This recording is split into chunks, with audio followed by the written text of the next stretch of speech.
Did you guys have everybody today for practice? Yeah, everybody's good. Everybody's good. You haven't been in that situation a lot this year where you had everybody. What were you able to do today in terms of, was it, I mean, are you still installing stuff? Are you No.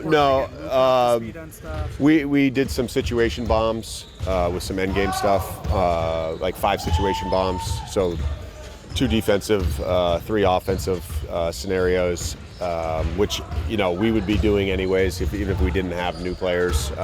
Those things you have to constantly sharpen it up, tweak, practice, all that stuff. So we worked on that, and then a lot of today was just prep for Dallas. JJ, did you ever, as a player, podcaster, broadcaster, coach, did you ever watch the standings closely, 25 games? Or? As a player, I did. Yeah. As a broadcaster and podcaster, no. Yeah. As a coach, yeah, you're psychotic about it. You're psychotic about it. I wake up every morning and I say, all right, who's playing who today? I need to know. I think coaches, I remember being in Philly with like Jim O'Brien and Brett and all those guys, and as a player, you're obviously looking at the standings, but like I don't know who else is playing tonight. I know we have a game, and that's all they would talk about all day long. Was who was Cleveland playing tonight? Was there a chance Cleveland may lose because we're trying to get the 3 seed? I found myself caring yesterday yeah, more than I usually do. yeah. Coaches are like that. Yeah, coaches are like that. JJ, it's the first time you guys are going to play Max.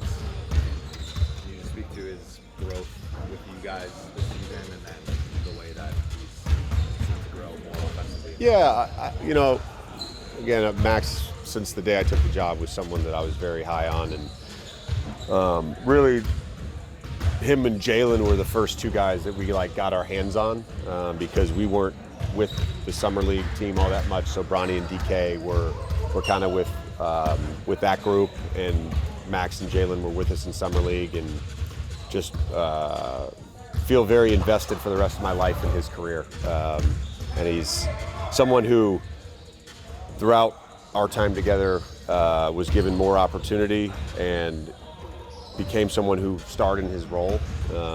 He has, a lot of freedom in Dallas that, frankly, he didn't have here. At some point, he would have had it here, but really happy to see him succeeding.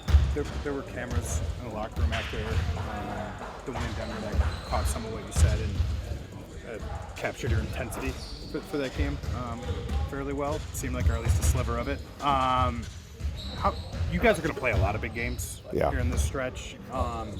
Is that a realistic demand, like that energy level, that sort of level of big game feel? Can that be captured night to night? And how have you guys done with that so far this season? I think more times than not, we've done really well. There's certainly a feel to it of when to press and when not to press. I would say for me personally, like I'm watching Dallas stuff yesterday, obviously watching some of the games. My kids had their semifinals and finals in a travel tournament that I was at. So I spent a lot of time watching basketball yesterday, and I couldn't wait to come to work today. And I can't wait for tomorrow, and I will be excited for Wednesday. Like that's just, for me personally, that's just how I know I'm doing the right thing right now. And this is what I thought it would be. And my own sustainability, I'm not worried about that. I think as a coach, you just have to gauge the energy of the group and the vibe of the group, and know when to press and when not to press. But we're preparing. Our guys recognize we're in a dogfight for playoff seeding right now, and we're preparing for the playoffs in everything we do over the next 27 games. Coach, now that Luka's been here for a few weeks, is there something in particular about his basketball brilliance, his basketball IQ, everyone speaks to you as a former player? Speaks to me in terms of being a former player. I think part of what makes him brilliant is that he makes the game easy for everyone else. I didn't get to experience that as much as I would have liked as his teammate, but he would be somebody that I would just love playing with. Coach, since the AJ trade, the team's been top 3 in trading. You've seen a good job of 39 points in the paint. How's the team been able to excel defensively, even after losing a guy like AJ? Again, just team defense, and that was something that we had preached and talked about throughout the year, not just when we had AD.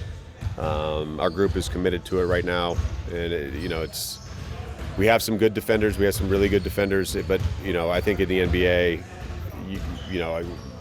OKC has a bunch of really good on-ball guys. They still play a team defense. You have to play a team defense, and you have to rely on each other, and we're doing that right now. Kind of along those lines, past 18 games, you guys have best defense in the league, top 8 offense, top 3 net rating, best record. That's been with AD and Max, with just Max, without either of them, then with Luka. So you guys have kind of gone through different identity shifts within even that period.